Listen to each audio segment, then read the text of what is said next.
ਅੱਜ ਅੰਮ੍ਰਿਤ ਵੇਲੇ ਗੁਰਦੇਵ ਪਿਤਾ ਜੀ ਨੇ ਜੋ ਪਾਵਨ ਹੁਕਮਨਾਮਾ ਬਖਸ਼ਿਸ਼ ਕੀਤਾ ਹੈ, ਇਹ ਪਾਵਨ ਸ਼ਬਦ ਧੰਨ ਸਾਹਿਬ ਸ੍ਰੀ ਗੁਰੂ ਰਾਮਦਾਸ ਜੀ ਦਾ ਉਚਾਰਨ ਕੀਤਾ ਹੋਇਆ ਬੈਰਾੜੀ ਰਾਗ ਅੰਦਰ ਆਦਿ ਸ੍ਰੀ ਗੁਰੂ ਗ੍ਰੰਥ ਸਾਹਿਬ ਜੀ ਦੇ ਪਾਵਨ ਅੰਗ 719 ਤੇ ਅੰਕਿਤ ਹੈ।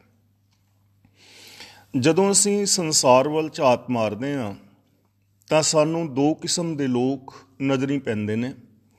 ਇੱਕ ਉਹ ਜੋ ਗੁਣਾਂ ਵਾਲੀ ਜ਼ਿੰਦਗੀ ਜੀ ਰਹੇ ਹਨ, ਜਿਨ੍ਹਾਂ ਦੇ ਅੰਦਰ ਮਨੁੱਖਤਾ ਦੀ ਸੇਵਾ ਕਰਨ ਦਾ ਚਾਅ ਹੈ। ਉਹ ਆਪਣਾ ਕੰਮ ਗਵਾ ਕੇ ਵੀ ਦੂਜੇ ਦਾ ਕੰਮ ਸਵਾਰਨ ਦੀ क्षमता ਰੱਖਦੇ ਨੇ, ਹਮੇਸ਼ਾ ਦੂਜਿਆਂ ਦਾ ਭਲਾ ਲੋਚਦੇ ਨੇ ਔਰ ਪਰ ਉਪਕਾਰ ਵਾਲੇ ਕਰਮ ਕਰਦੇ ਹਨ, ਜਿਸ ਦੇ ਨਾਲ ਇਸ ਸੰਸਾਰ ਦੇ ਅੰਦਰੋਂ ਦੁੱਖ ਔਰ ਚਿੰਤਾਵਾਂ ਮਿਟ ਸਕਣ। ਐਸੇ ਲੋਕ ਹੀ ਸੰਸਾਰ ਦਾ ਭਲਾ ਕਰ ਸਕਦੇ ਨੇ। ਐਸੇ ਲੋਕਾਂ ਕਰਕੇ ਹੀ ਇਹ ਸੰਸਾਰ ਸੁਹਾਵਣਾ ਹੈ, ਇਹ ਸੰਸਾਰ ਵਿਕਾਸ ਕਰਦਾ ਹੈ ਔਰ ਸੋਹਣੇ ਸਮਾਜ ਦੀ ਰਚਨਾ ਦੀ ਸੰਭਾਵਨਾ ਪੈਦਾ ਹੁੰਦੀ ਹੈ। ਐਸੇ ਲੋਕਾਂ ਦਾ ਸੰਸਾਰ ਦੇ ਅੰਦਰ ਆਉਣਾ ਮੁਬਾਰਕ ਹੈ। ਉਹਨਾਂ ਨੂੰ ਲੋਕ ਧੰਨ ਧੰਨ ਕਹਿੰਦੇ ਹਨ ਅਤੇ ਐਸੇ ਲੋਕਾਂ ਦੇ ਦਰਸ਼ਨ ਕਰਕੇ ਹੀ ਮਨ ਖਿੜ ਪੈਂਦਾ ਹੈ। ਦੂਜੇ ਉਹ ਲੋਕ ਨੇ ਜਿਨ੍ਹਾਂ ਦੀ ਜ਼ਿੰਦਗੀ ਦੇ ਅੰਦਰ ਕੇਵਲ ਨਕਾਰਾਤਮਕਤਾ ਹੈ, ਜਿਨ੍ਹਾਂ ਦੇ ਜੀਵਨ ਅੰਦਰ ਜਾਂ ਜਿਨ੍ਹਾਂ ਦੀ ਸੋਚ ਵਿੱਚ ਬੁਰਾਈਆਂ ਦੀ ਭਾਵਨਾ ਹੈ। ਉਹਨਾਂ ਦਾ ਸੁਭਾਵ ਹੈ ਕਿ ਉਹ ਦੂਜੇ ਦੇ ਕੰਮ ਦੇ ਅੰਦਰ ਅੜਚਨ ਅੜਾਉਣ ਦੀ ਯਤਨ ਕਰਨਗੇ। ਕਿਸੇ ਦੇ ਗੁਆਚਦੇ ਹੋਏ ਕੰਮ ਨੂੰ ਵੇਖ ਕੇ ਐਸੇ ਲੋਕਾਂ ਨੂੰ ਖੁਸ਼ੀ ਹੁੰਦੀ ਹੈ ਔਰ ਕਿਸੇ ਦੇ ਚੰਗੇ ਕੰਮ ਨੂੰ ਵੇਖ ਕੇ ਜਾਂ ਖੁਸ਼ਹਾਲ ਜੀਵਨ ਨੂੰ ਵੇਖ ਕੇ ਐਸੇ ਲੋਕਾਂ ਦੇ ਅੰਦਰ ਈਰਖਾ ਦੀ ਅੱਗ ਬਲਦੀ ਰਹਿੰਦੀ ਹੈ ਔਰ ਇਹ ਚੰਗੇ ਲੋਕਾਂ ਦੇ ਖਿਲਾਫ ਬੋਲਣ ਦਾ ਯਤਨ ਕਰਦੇ ਨੇ ਔਰ ਹਮੇਸ਼ਾ ਹੀ ਦੂਜੇ ਲੋਕਾਂ ਦੀ ਬੁਰਾਈ ਕਰਦੇ ਨੇ, ਕਿਉਂਕਿ ਐਸੇ ਲੋਕਾਂ ਦੇ ਅੰਦਰ ਅਵਗੁਣਾ ਕਰਕੇ ਆਪਣੀ ਜ਼ਿੰਦਗੀ ਵਿੱਚ ਹੀਨ ਭਾਵਨਾ ਆ ਜਾਂਦੀ ਹੈ ਅਤੇ ਉਸ ਹੀਨ ਭਾਵਨਾ ਨੂੰ ਛੁਪਾਉਣ ਵਾਸਤੇ ਉਹ ਦੂਜੇ ਲੋਕਾਂ ਦੀ ਨਿੰਦਾ ਕਰਨ ਦਾ ਯਤਨ ਕਰਦੇ ਹਨ।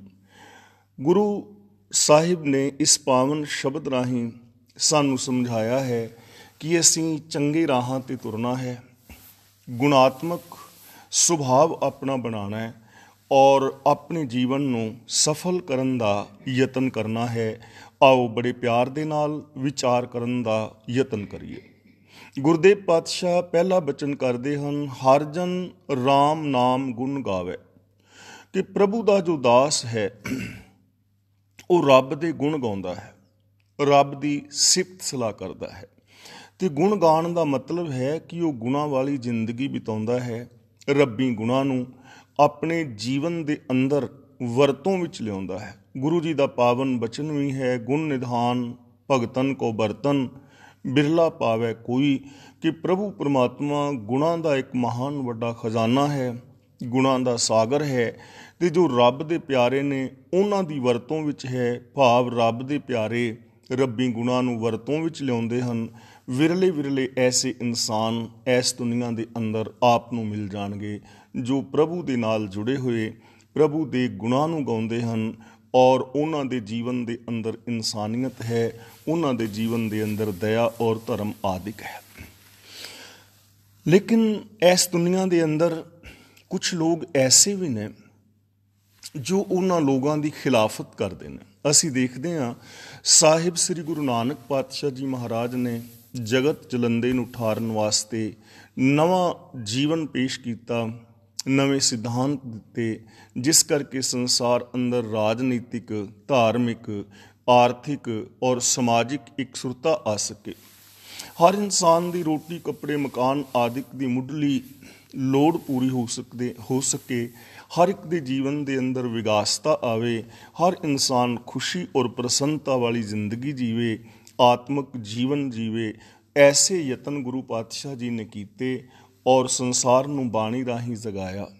ਲੇਕਿਨ ਕੁਛ ਐਸੇ ਲੋਕ ਸਨ ਜਿਨ੍ਹਾਂ ਨੂੰ ਗੁਰੂ ਨਾਨਕ ਦੇਵ ਜੀ ਦੀ ਇਹ ਮਹਾਨ ਵਿਚਾਰਧਾਰਾ ਵੀ ਫਿੱਟ ਨਾ ਬੈਠੀ, ਉਹਨਾਂ ਨੇ ਗੁਰੂ ਨਾਨਕ ਦੇਵ ਜੀ ਦੀ ਹੀ ਵਿਰੋਧਤਾ ਕੀਤੀ। ਪਾਤਸ਼ਾਹ ਜੀ ਆਪ ਬਚਨ ਕਰਦੇ ਨੇ, ਕੋਈ ਆਖੇ ਭੂਤ ਨਾ, ਕੋ ਕਹੇ ਬੇਤਾਲਾ, ਕੋਈ ਆਖੇ ਆਦਮੀ, ਨਾਨਕ ਵਿਚਾਰਾ। ਭਗਤ ਕਬੀਰ ਜੀ ਜਦੋਂ ਸ਼ੁਭ ਗੁਣਾਂ ਦੀ ਗੱਲ ਕਰਦੇ ਹਨ ਤਾਂ ਕੁਛ ਲੋਕ ਭਗਤ ਕਬੀਰ ਜੀ ਦੇ ਖਿਲਾਫ ਬੋਲਦੇ ਨੇ ਔਰ ਉਹਨਾਂ ਨੂੰ ਕਰਮ ਕਾਂਡ ਨਾ ਕਰਨ ਕਰਕੇ ਨਿੰਦਦੇ ਔਰ ਭੰਡਦੇ ਹਨ।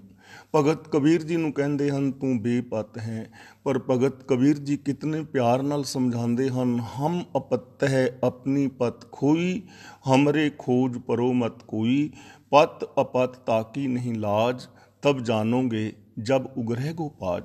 ਤਾਂ ਸਾਹਿਬ ਸ੍ਰੀ ਗੁਰੂ ਰਾਮਦਾਸ ਜੀ ਮਹਾਰਾਜ ਬਚਨ ਕਰ ਰਹੇ ਨੇ, ਜੇ ਕੋਈ ਨਿੰਦ ਕਰੇ ਹਰ ਜਨ ਕੀ, ਆਪਣਾ ਗੁਣ ਨਾ ਗਵਾਵੇ।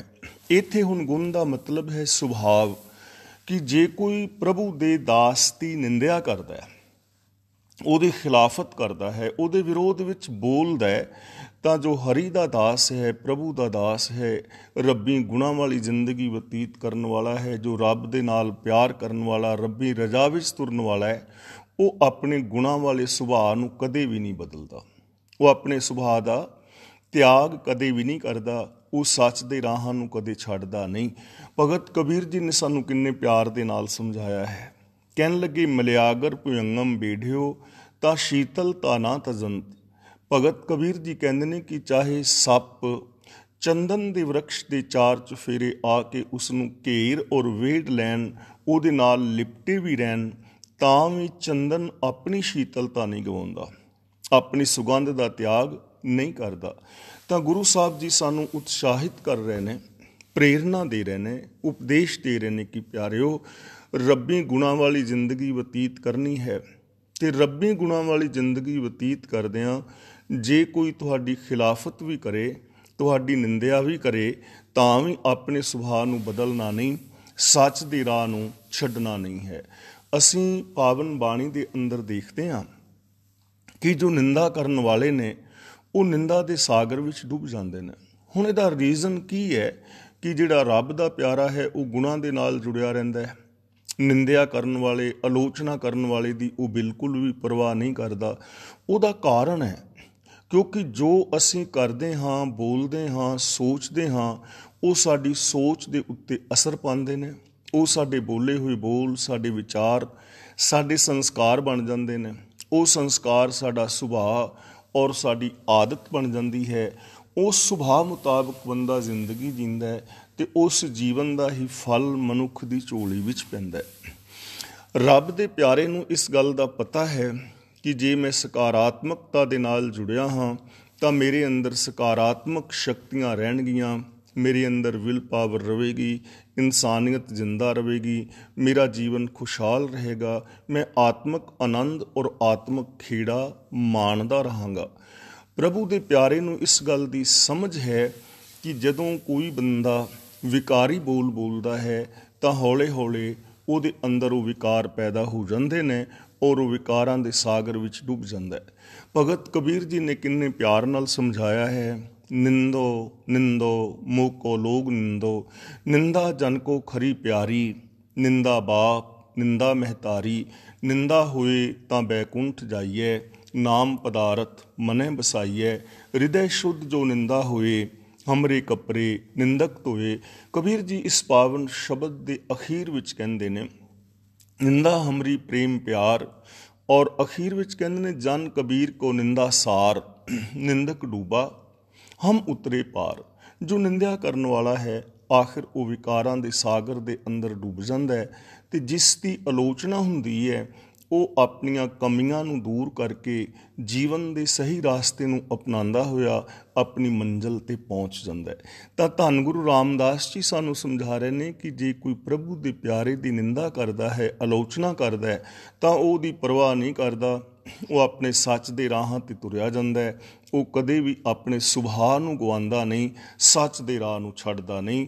ਚਾਹੇ ਉਸ ਨੂੰ ਆਰੇ ਦੇ ਨਾਲ ਵੀ ਚੀਰ ਦਿੱਤਾ ਜਾਏ, ਦੇਗਾਂ ਵਿੱਚ ਉਬਾਲ ਦਿੱਤਾ ਜਾਏ, ਚਾਹੇ ਉਸ ਨੂੰ ਰੂਹ ਦੇ ਅੰਦਰ ਜਿੰਦਾ ਜਲਾ ਦਿੱਤਾ ਜਾਏ, ਉਹਦੇ ਟੁਕੜੇ ਟੁਕੜੇ ਕਰ ਦਿੱਤੇ ਜਾਣ, ਬੰਦ ਕੱਟ ਦਿੱਤੇ ਜਾਣ ਜਾਂ ਚਰਖੜੀਆਂ ਤੇ ਚੜਾ ਕੇ ਉਹਦੇ ਤੂੰਬੇ ਵੀ ਉਡਾ ਦਿੱਤੇ ਜਾਣ, ਰੱਬ ਦਾ ਪਿਆਰਾ ਕਦੇ ਵੀ ਸੱਚ ਦਾ ਰਾਹ ਨਹੀਂ ਛੱਡਦਾ। ਪ੍ਰਭੂ ਦੇ ਪਿਆਰੇ ਨੂੰ ਇਹ ਸਮਝ ਹੈ ਕਿ ਜੋ ਕੁਛ ਕਰੇ ਸੋ ਆਪੇ ਸੁਆਮੀ, ਹਰ ਆਪੇ ਕਾਰ ਕਮਾਵੇ। ਪ੍ਰਭੂ ਦਾ ਜੋ ਪਿਆਰਾ ਹੈ ਉਹਨੂੰ ਇਸ ਗੱਲ ਦਾ ਪਤਾ ਹੈ, ਕਿਉਂਕਿ ਉਹ ਜਾਣਦਾ ਹੈ ਕਿ ਜੋ ਕੁਛ ਕਰ ਰਿਹਾ ਹੈ ਮਾਲਕ ਆਪ ਕਰ ਰਿਹਾ ਹੈ। ਹਰ ਇੱਕ ਦੇ ਅੰਦਰ ਉਹ ਬੈਠਾ ਹੈ, ਆਪ ਹੀ ਉਹ ਸਾਰੀ ਕਾਰ ਕਮਾ ਰਿਹਾ ਹੈ, ਕਿਉਂਕਿ ਹਰ ਇੱਕ ਦੇ ਅੰਦਰ ਉਸ ਮਾਲਕ ਦੀ ਸੱਤਿਆ ਹੈ। ਹਰ ਇੱਕ ਦੇ ਅੰਦਰ ਮਾਲਕ ਦੀ ਜੋਤ ਹੈ। ਸਭ ਮੈਂ ਜੋਤ ਹੈ ਸੋਏ। ਪ੍ਰਭੂ ਪਰਮਾਤਮਾ ਮਾਨੋ ਇੱਕ ਜੀਵਨ ਦਾ ਸਾਗਰ ਹੈ, ਹਰ ਜੀਵ ਉਸ ਦੀ ਲਹਿਰ ਔਰ ਉਸ ਦਾ ਬੁਲਬੁਲਾ ਹੈ। ਤਾਂ ਪ੍ਰਭੂ ਆਪ ਹੀ ਸਭ ਦੇ ਅੰਦਰ ਬੈਠਾ ਕਰ ਔਰ ਕਰਾ ਰਿਹਾ ਹੈ, ਯਾਨੀ ਉਹ ਸਰਬ ਵਿਆਪਕ ਹੈ। ਸਭ ਦੇ ਅੰਦਰ ਉਹਦੀ ਸੱਤਿਆ ਔਰ ਜੋਤ ਹੈ। ਇਸ ਗੱਲ ਨੂੰ ਸਮਝਣ ਦੀ ਜ਼ਰੂਰਤ ਹੈ। ਪ੍ਰਭੂ ਦੇ ਪਿਆਰਿਆਂ ਨੇ ਇਸ ਚੀਜ਼ ਨੂੰ ਸਮਝਿਆ ਹੈ। ਜਦੋਂ ਮਨੁੱਖ ਨੂੰ ਇਸ ਚੀਜ਼ ਦੀ ਸਮਝ ਆਉਂਦੀ ਹੈ ਕਿ ਰੱਬ ਹੀ ਸਭ ਦੇ ਅੰਦਰ ਵਸ ਰਿਹਾ ਹੈ, ਤਾਂ ਉਹ ਆਪਣੇ ਅੰਦਰੋਂ ਰੱਬੀ ਗੁਣਾਂ ਨੂੰ ਵੇਖਦਾ ਹੈ, ਉਹਨਾਂ ਰੱਬੀ ਗੁਣਾਂ ਨੂੰ ਆਪਣੇ ਅੰਦਰੋਂ ਪ੍ਰਗਟ ਕਰਦਾ ਹੈ। ਉਹਨੂੰ ਸਮਝ ਆ ਜਾਂਦੀ ਹੈ ਕਿ ਮੇਰੇ ਅੰਦਰ ਅਨੰਤ ਸੰਭਾਵਨਾਵਾਂ ਨੇ, ਅਨੇਕਾਂ ਮੇਰੇ ਅੰਦਰ ਪੋਸੀਬਿਲਿਟੀਜ਼ ਨੇ, ਔਰ ਇਹਨਾਂ ਸੰਭਾਵਨਾਵਾਂ ਨੂੰ ਪਛਾਣਦਾ ਹੋਇਆ ਉਹ ਸੱਚ ਦੇ ਨਾਲ ਜੁੜਨ ਦਾ ਯਤਨ ਕਰਦਾ ਹੈ। ਅਗਲਾ ਬਚਨ ਗੁਰੂ ਜੀ ਕਹਿੰਦੇ ਨੇ, ਹਰ ਆਪੇ ਹੀ ਮਤ ਦੇਵੈ ਸੁਆਮੀ, ਹਰ ਆਪੇ ਬੋਲ ਬੁਲਾਵੇ। ਕਿਉਂਕਿ ਉਹ ਹਰ ਇੱਕ ਦੇ ਅੰਦਰ ਹੈ, ਹਰ ਜੀਵ ਉਹਦਾ ਰੂਪ ਹੈ। ਮਨ ਤੂੰ ਜੋਤ ਸਰੂਪ ਹੈ, ਆਪਣਾ ਮੂਲ ਪਛਾਣ। ਤਾਂ ਪ੍ਰਭੂ ਦੇ ਪਿਆਰੇ ਨੂੰ ਸਮਝ ਹੈ ਕਿ ਉਹ ਅੰਦਰ ਬੈਠਾ ਆਪ ਹੀ ਮਤ ਦੇ ਰਿਹਾ ਹੈ, ਔਰ ਆਪ ਹੀ ਬੋਲ ਰਿਹਾ ਹੈ, ਔਰ ਆਪ ਹੀ ਜੀਵਾਂ ਨੂੰ ਬੁਲਾ ਰਿਹਾ ਹੈ, ਕਿਉਂਕਿ ਅੰਦਰ ਉਸ ਦੀ ਸੱਤਿਆ ਹੈ। ਅਤੇ ਜੇ ਮਨੁੱਖ ਨੂੰ ਇਸ ਚੀਜ਼ ਦੀ ਸਮਝ ਆ ਜਾਏ ਨਾ ਕਿ ਮੇਰੇ ਅੰਦਰ ਪ੍ਰਭੂ ਬੋਲਦਾ ਔਰ ਬੁਲਾਉਂਦਾ ਹੈ, ਤਾਂ ਉਹਦਾ ਸਾਡੇ ਜੀਵਨ 'ਤੇ ਅਸਰ ਕੀ ਪਵੇਗਾ। ਫਿਰ ਮਨੁੱਖ ਦੇ ਬੋਲ ਰੱਬ ਵਰਗੇ ਹੋ ਜਾਣਗੇ। ਜਿਸ ਨੂੰ ਇਹ ਸਮਝ ਪਵੇਗੀ ਕਿ ਮੈਂ ਰੱਬ ਦੀ ਅੰਸ਼ ਹਾਂ, ਮੇਰਾ ਆਪਣਾ ਆਪਾ ਉਸ ਰੱਬ ਦਾ ਰੂਪ ਹੈ, ਤਾਂ ਐਸਾ ਮਨੁੱਖ ਕਦੇ ਵੀ ਮਾੜੀ ਸੋਚ ਨਹੀਂ ਰੱਖੇਗਾ। ਉਹਦੀ ਸੋਚ ਰੱਬ ਵਰਗੀ ਵਿਸ਼ਾਲ ਹੋਏਗੀ, ਉਹਦੇ ਬੋਲ ਰੱਬ ਵਰਗੇ ਮਹਾਨ ਹੋਣਗੇ, ਔਰ ਉਹਦੇ ਕਰਮਾਂ ਦੇ ਅੰਦਰ ਪਰਉਪਕਾਰ ਵਾਲੀ ਭਾਵਨਾ ਹੋਵੇਗੀ। ਔਰ ਜਦੋਂ ਕਿਸੇ ਦੇ ਬੋਲਾਂ ਨੂੰ ਸੁਣੇਗਾ, ਉਸ ਨੂੰ ਇਹ ਸਮਝ ਹੋਏਗੀ ਕਿ ਸਾਹਮਣੇ ਜੋ ਮੇਰੇ ਇਨਸਾਨ ਨੇ, ਇਹਨਾਂ ਵਿੱਚ ਵੀ ਉਹ ਰੱਬੀ ਜੋਤ ਹੈ, ਤਾਂ ਦੂਜਿਆਂ ਦੇ ਨਾਲ ਵੀ ਉਹ ਰੱਬ ਵਾਲਾ ਪਿਆਰ ਔਰ ਵਿਹਾਰ ਕਰੇਗਾ, ਔਰ ਦੂਜਿਆਂ ਦੇ ਅੰਦਰ ਵੀ ਇਸ ਚੀਜ਼ ਦੀ ਸੰਭਾਵਨਾ ਨੂੰ ਵੇਖੇਗਾ ਕਿ ਇਹਨਾਂ ਦੇ ਅੰਦਰ ਵੀ ਮਹਾਨ ਗੁਣ ਛਿਪੇ ਹੋਏ ਨੇ, ਔਰ ਉਹਨਾਂ ਨੂੰ ਇਹ ਚੀਜ਼ ਸਮਝਾਉਣ ਦਾ ਯਤਨ ਕਰੇਗਾ। ਗੁਰੂ ਪਾਤਸ਼ਾਹ ਜੀ ਰਹਿਮਤ ਕਰਨ ਕਿ ਸਾਨੂੰ ਇਸ ਚੀਜ਼ ਦੀ ਸਮਝ ਆ ਜਾਏ, ਸਾਡੇ ਬੋਲ, ਸਾਡਾ ਵਿਹਾਰ ਰੱਬ ਵਰਗਾ ਮਹਾਨ ਔਰ ਵਿਸ਼ਾਲ ਹੋਵੇ, ਔਰ ਹਰ ਮਨੁੱਖ ਦੀ ਪ੍ਰੀਤ ਦੂਜੇ ਮਨੁੱਖ ਦੇ ਨਾਲ ਰੱਬ ਵਰਗੀ ਹੋਵੇ, ਅਤੇ ਹਰ ਮਨੁੱਖ ਦੂਜੇ ਦਾ ਸਤਿਕਾਰ ਔਰ ਆਦਰ ਰੱਬ ਜੈਸਾ ਕਰੇ। ਗੁਰੂ ਪਾਤਸ਼ਾਹ ਜੀ ਸਾਨੂੰ ਸਮਝਾ ਰਹੇ ਨੇ, ਹਰ ਆਪੇ ਪੰਚ ਤਤ ਵਿਸਥਾਰਾ, ਵਿੱਚ ਧਾਤੂ ਪੰਚ ਆਪ ਪਾਵੇ। ਪੰਚ ਤਤ ਵਿਸਥਾਰਾ ਦਾ ਮਤਲਬ ਪੰਜ ਤੱਤ ਨੇ, ਜਲ, ਅਗਨੀ, ਪ੍ਰਿਥਵੀ, ਵਾਯੂ ਔਰ ਆਕਾਸ਼। ਜੋ ਪੰਜ ਧਾਤੂ ਨੇ, ਇਹਦਾ ਮਤਲਬ ਹੈ ਕਿ ਪੰਜ ਗੁਣ ਜੋ ਇਹਨਾਂ ਪੰਜਾਂ ਤੱਤਾਂ ਦੇ ਵਿੱਚ ਨੇ। ਜਲ ਦੇ ਅੰਦਰ ਰਸ ਦਾ ਗੁਣ ਹੈ, ਅਗਨੀ ਵਿੱਚ ਰੂਪ, ਪ੍ਰਿਥਵੀ ਅੰਦਰ ਗੰਧ, ਵਾਯੂ ਵਿੱਚ ਸਪਰਸ਼ ਔਰ ਆਕਾਸ਼ ਦੇ ਅੰਦਰ ਸ਼ਬਦ। ਇਹ ਪੰਜ ਜਿਹੜੇ ਗੁਣ ਨੇ, ਇਹਨਾਂ ਪੰਜਾਂ ਤੱਤਾਂ ਦੇ ਗੁਣ ਨੇ। ਤਾਂ ਗੁਰੂ ਸਾਹਿਬ ਜੀ ਕਹਿੰਦੇ ਨੇ, ਹਰ ਆਪੇ ਪੰਚ ਤੱਤ ਵਿਸਥਾਰਾ। ਇਹ ਜਿਹੜਾ ਵਿਸਥਾਰ ਹੈ, ਪ੍ਰਮਾਤਮਾ ਨੇ ਆਪ ਹੀ ਆਪਣੇ ਆਪ ਤੋਂ ਪੰਜਾਂ ਤੱਤਾਂ ਦਾ ਜਗਤ ਖਿਲਾਰਿਆ ਹੈ। ਯਾਨੀ ਇਹ ਰੱਬ ਦਾ ਹੀ ਵਿਸਤਾਰ ਹੈ, ਇਹ ਉਹਦਾ ਹੀ ਅਸਥੂਲ ਰੂਪ ਹੈ। ਉਹ ਆਪ ਹੀ ਸੂਖਸ਼ਮ ਤੋਂ ਅਸਥੂਲ ਹੋ ਗਿਆ ਹੈ, ਆਪ ਹੀ ਨਿਰਾਕਾਰ ਤੋਂ ਸਾਕਾਰ ਹੋ ਗਿਆ ਹੈ, ਆਪ ਹੀ ਨਿਰਗੁਣ ਤੋਂ ਸਰਗੁਣ ਹੋ ਗਿਆ ਹੈ, ਔਰ ਆਪ ਹੀ ਅਰੂਪ ਤੋਂ ਰੂਪ ਹੋਇਆ ਹੈ। ਇਸੇ ਵਾਸਤੇ ਗੁਰਦੇਵ ਨੇ ਬਚਨ ਕੀਤਾ ਹੈ, ਇਹ ਵਿਸ਼ ਸੰਸਾਰ ਤੁਮ ਦੇਖਦੇ, ਇਹ ਹਰ ਕਾ ਰੂਪ ਹੈ, ਹਰ ਰੂਪ ਨਦਰੀ ਆਇਆ। ਇਸੇ ਲਈ ਗੁਰਦੇਵ ਕਹਿੰਦੇ ਨੇ, ਜੋ ਦੀਸੈ ਸੋ ਤੇਰਾ ਰੂਪ। ਆਪ ਹੀ ਉਸਨੇ ਪੰਜ ਤੱਤਾਂ ਦਾ ਖਿਲਾਰਿਆ ਹੈ, ਔਰ ਆਪ ਹੀ ਇਹਨਾਂ ਤੱਤਾਂ ਦੇ ਅੰਦਰ ਗੁਣ ਸਰੂਪ ਹੋ ਕੇ ਸਮਾ ਰਿਹਾ ਹੈ। ਤਾਂ ਜ਼ਰੂਰਤ ਤਾਂ ਇਸ ਚੀਜ਼ ਦੀ ਹੈ ਕਿ ਅਸੀਂ ਇਹ ਵੇਖਣ ਦਾ ਯਤਨ ਕਰੀਏ ਕਿ ਇਹ ਸਾਰਾ ਸੰਸਾਰ ਉਸ ਮਾਲਕ ਦਾ ਹੀ ਰੂਪ ਹੈ। ਜਦੋਂ ਅਸੀਂ ਇਸ ਚੀਜ਼ ਨੂੰ ਸਮਝਾਂਗੇ ਔਰ ਇਸ ਚੀਜ਼ ਦੇ ਉੱਤੇ ਬੰਦਾ ਅਮਲ ਕਰੇਗਾ ਤਾਂ ਫਿਰ ਇਸ ਸੰਸਾਰ ਦੇ ਅੰਦਰ ਕਰਪਸ਼ਨ ਨਹੀਂ ਰਹੇਗਾ, ਰਿਸ਼ਵਤਖੋਰੀ ਨਹੀਂ ਰਹੇਗੀ, ਈਰਖਾ ਦਵੈਸ਼ ਵੈਰ ਵਿਰੋਧ ਨਹੀਂ ਰਹਿਣਗੇ। ਇਸ ਸੰਸਾਰ ਦੇ ਉੱਤੇ ਕੋਈ ਗੰਦਗੀ ਨਹੀਂ ਫੈਲਾਏਗਾ ਔਰ ਇਸ ਸੰਸਾਰ ਨੂੰ ਰੱਬ ਦਾ ਘਰ ਸਮਝ ਕੇ ਇਹਦਾ ਆਦਰ ਔਰ ਸਤਿਕਾਰ ਕਰੇਗਾ ਔਰ ਇਹਦੇ ਅੰਦਰ ਗੰਦਗੀ ਨਾ ਫੈਲਾ ਕੇ ਇਸ ਸੰਸਾਰ ਨੂੰ, ਸਮਾਜ ਨੂੰ ਸਾਫ਼ ਔਰ ਸੁਥਰਾ ਰੱਖਣ ਦਾ ਯਤਨ ਕਰੇਗਾ। ਜ਼ਰੂਰਤ ਤਾਂ ਇਹਨਾਂ ਪਾਵਨ ਬਾਣੀ ਦੇ ਬਚਨਾਂ ਨੂੰ ਸਮਝ ਕੇ ਅਮਲ ਕਰਨ ਦੀ ਹੈ। ਇਹ ਅਮਲ ਕਿਵੇਂ ਹੋਏਗਾ ਜਾਂ ਇਸ ਚੀਜ਼ ਦੀ ਸਮਝ ਕਿਵੇਂ ਆਏਗੀ, ਇੰਨੀ ਵਿਸ਼ਾਲ ਸੋਚ ਮਨੁੱਖ ਦੀ ਕਿਵੇਂ ਹੋ ਸਕਦੀ ਹੈ। ਗੁਰੂ ਸਾਹਿਬ ਜੀ ਕਹਿੰਦੇ ਨੇ, ਜਨ ਨਾਨਕ ਸਤਿਗੁਰ ਮੇਲੇ ਆਪੇ, ਹਰ ਆਪੇ ਝਗਰ ਚੁਕਾਵੇ। ਝਗਰ ਦਾ ਮਤਲਬ ਖਿੱਚੋ ਤਾਣ, ਚੁਕਾਵੇ ਦਾ ਮਤਲਬ ਮੁਕਾਉਂਦਾ ਹੈ ਕਿ ਪ੍ਰਭੂ ਆਪ ਹੀ ਆਪਣੇ ਸੇਵਕ ਨੂੰ ਗੁਰੂ ਦੇ ਨਾਲ ਮਿਲਾਉਂਦਾ ਹੈ ਔਰ ਗੁਰੂ ਦੇ ਨਾਲ ਮਿਲਾ ਕੇ ਗੁਰੂ ਗਿਆਨ ਬਖਸ਼ਿਸ਼ ਕਰਕੇ ਇਹਦੇ ਅੰਦਰੋਂ ਖਿੱਚੋ ਤਾਣ ਮੁਕਾ ਦਿੰਦਾ ਹੈ। ਖਿੱਚੋ ਤਾਣ ਇਹਦੀ ਕੀ ਹੈ? ਦਿਲ ਬੰਦੇ ਦਾ ਕੁਝ ਹੋਰ ਕਰਦਾ ਹੈ, ਦਿਮਾਗ ਦੇ ਅੰਦਰ ਕੁਝ ਹੋਰ ਹੈ, ਅੰਦਰੋਂ ਇਹ ਕੁਝ ਹੋਰ ਹੈ, ਬਾਹਰੋਂ ਇਹ ਕੁਝ ਹੋਰ ਹੈ, ਚਾਹਤ ਇਸ ਦੀ ਕੁਝ ਹੋਰ ਹੈ, ਸੋਚ ਅੰਦਰ ਹੋਰ ਹੈ, ਇਰਾਦਾ ਕੁਝ ਹੋਰ ਹੈ, ਲੇਕਿਨ ਬਾਹਰੋਂ ਕੁਝ ਹੋਰ ਉਖਾ ਰਿਹਾ ਹੈ। ਆਪ ਬਾਹਰੋਂ ਧਰਮੀ ਹੋਣ ਦਾ ਅਡੰਬਰ ਰਚਦਾ ਹੈ ਪਰ ਵਾਸਤਵ ਦੇ ਅੰਦਰ ਇਹ ਧਰਮੀ ਹੈ ਨਹੀਂ। ਐਸੀਆਂ ਜਿਹੜੀਆਂ ਭਾਵਨਾਵਾਂ ਨੇ ਅੰਦਰ ਜੀ ਜੋ ਦਵੈਤ ਹੈ, ਉਹ ਦਵੈਤ ਭਾਵਨਾ ਮਿਟਦੀ ਹੈ ਜਦੋਂ ਅਸੀਂ ਗੁਰੂ ਦੇ ਚਰਨਾਂ ਦੀ ਸ਼ਰਨ ਵਿੱਚ ਆਉਂਦੇ ਹਾਂ।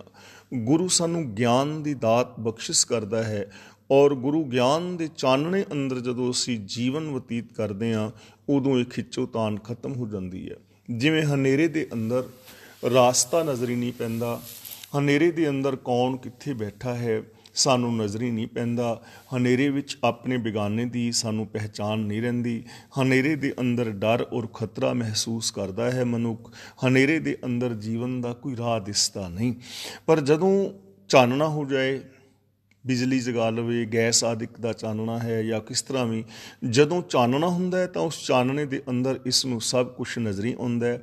ਚਾਨਣੇ ਦੇ ਉੱਤੇ ਰਾਹ ਦੇ ਭਟਕਣ ਦੀ ਗੁੰਜਾਇਸ਼ ਨਹੀਂ ਹੁੰਦੀ, ਚਾਨਣੇ ਦੇ ਅੰਦਰ ਇਸ ਨੂੰ ਹਰ ਸ਼ੈ ਨਜ਼ਰੀ ਆਉਂਦੀ ਹੈ ਕੀ ਕਿੱਥੇ ਹੈ।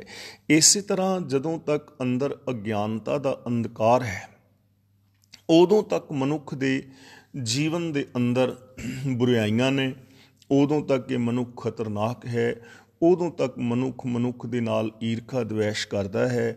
ਪਰ ਜਦੋਂ ਇਹਦੇ ਅੰਦਰ ਗਿਆਨ ਦੀ ਜੋਤ ਜਗਦੀ ਹੈ, ਭਾਵ ਇਸ ਨੂੰ ਸਮਝ ਆਉਂਦੀ ਹੈ, ਇਸ ਨੂੰ ਵਿਵੇਕ ਬੁੱਧ ਮਿਲਦੀ ਹੈ, ਇਹ ਗੁਰਬਾਣੀ ਅਨੁਸਾਰ ਜ਼ਿੰਦਗੀ ਜੀਂਦਾ ਹੈ, ਤਾਂ ਫਿਰ ਇਹਨੂੰ ਇਸ ਦੁਨੀਆ ਦੇ ਅੰਦਰ ਕੋਈ ਬਿਗਾਨਾ ਨਜ਼ਰ ਹੀ ਨਹੀਂ ਪੈਂਦਾ। ਫਿਰ ਇਹਨੂੰ ਸਮਝ ਆ ਜਾਂਦੀ ਹੈ ਨਾ ਕੋ ਬੈਰੀ ਨਹੀਂ ਬਿਗਾਨਾ, ਸਗਲ ਸੰਗ ਹਮ ਕੋ ਬਨ ਆਈ। ਫਿਰ ਇਹਦੀ ਸਾਰਿਆਂ ਦੇ ਨਾਲ ਬਣ ਆਉਂਦੀ ਹੈ। ਫਿਰ ਇਹਨੂੰ ਚੰਗੀ ਮਾੜੀ ਦੀ ਪਛਾਣ ਹੁੰਦੀ ਹੈ, ਊਚ ਨੀਚ ਦੀ ਸਮਝ ਆਉਂਦੀ ਹੈ ਔਰ ਬੁਰਾਈਆਂ ਚੰਗਿਆਈਆਂ ਦੀ ਸਮਝ ਆਉਂਦੀ ਹੈ, ਧਰਮ ਅਧਰਮ ਦੀ ਪਛਾਣ ਹੁੰਦੀ ਹੈ। ਇਹ ਬੁਰਾਈਆਂ ਦਾ ਤਿਆਗ ਕਰ ਦਿੰਦਾ ਹੈ, ਚੰਗਿਆਈਆਂ ਨੂੰ ਅਪਣਾ ਲੈਂਦਾ ਹੈ, ਇਹਦਾ ਜੀਵਨ ਮਹਾਨ ਹੋ ਜਾਂਦਾ ਹੈ। ਇਸ ਲਈ ਅਸੀਂ ਐਸੀ ਸੋਚ ਦੇ ਧਾਰਨੀ ਹੋ ਸਕੀਏ ਤਾਂ ਸਾਨੂੰ ਖੁਦ ਨੂੰ ਸਭ ਤੋਂ ਪਹਿਲਾਂ ਇਸ ਚੀਜ਼ ਦੀ ਜ਼ਰੂਰਤ ਹੈ ਕਿ ਅਸੀਂ ਗੁਰੂ ਪਾਤਸ਼ਾਹ ਜੀ ਦੀ ਪਾਵਨ ਬਾਣੀ ਆਪ ਪੜ੍ਹੀਏ, ਗੁਰਬਾਣੀ ਨੂੰ ਆਪ ਵਿਚਾਰੀਏ ਔਰ ਗੁਰਬਾਣੀ ਦੇ ਆਸ਼ੇ ਮੁਤਾਬਕ ਜ਼ਿੰਦਗੀ ਜੀਵੀਏ। ਜਦੋਂ ਗੁਰਬਾਣੀ ਮੁਤਾਬਕ ਜ਼ਿੰਦਗੀ ਜੀ ਕੇ ਸਾਨੂੰ ਉੱਚਾ ਸੁੱਚਾ ਜੀਵਨ ਮਿਲੇਗਾ, ਸਾਡਾ ਆਪਣਾ ਤਜਰਬਾ ਹੋਏਗਾ, ਉਸ ਤੋਂ ਅਗਲਾ ਸਾਡਾ ਇਹ ਕੰਮ ਹੈ ਕਿ ਅਸੀਂ ਦੂਜੇ ਲੋਕਾਂ ਨੂੰ ਇਹ ਚੀਜ਼ ਦੱਸੀਏ, ਗੁਰੂ ਨਾਨਕ ਦੇਵ ਜੀ ਦੀ ਇਸ ਵਿਚਾਰਧਾਰਾ ਨੂੰ ਸੰਸਾਰ ਦੇ ਹਰ ਮਨੁੱਖ ਤੱਕ ਪਹੁੰਚਾਈਏ, ਜਿਸ ਕਰਕੇ ਇਹ ਸੰਸਾਰ ਇੱਕ ਸੁਹਾਵਣਾ ਬਾਗ ਹੋ ਸਕੇ, ਇਹ ਸੰਸਾਰ ਬੇਗਮਪੁਰਾ ਹੋ ਸਕੇ ਔਰ ਇਹ ਸੰਸਾਰ ਔਰ ਸਮਾਜ ਨੂੰ ਇੱਕ ਬਹੁਤ ਸੁੰਦਰ ਭਾਈਚਾਰਕ ਸਮਾਜ ਦਾ ਰੂਪ ਦਿੱਤਾ ਜਾ ਸਕੇ।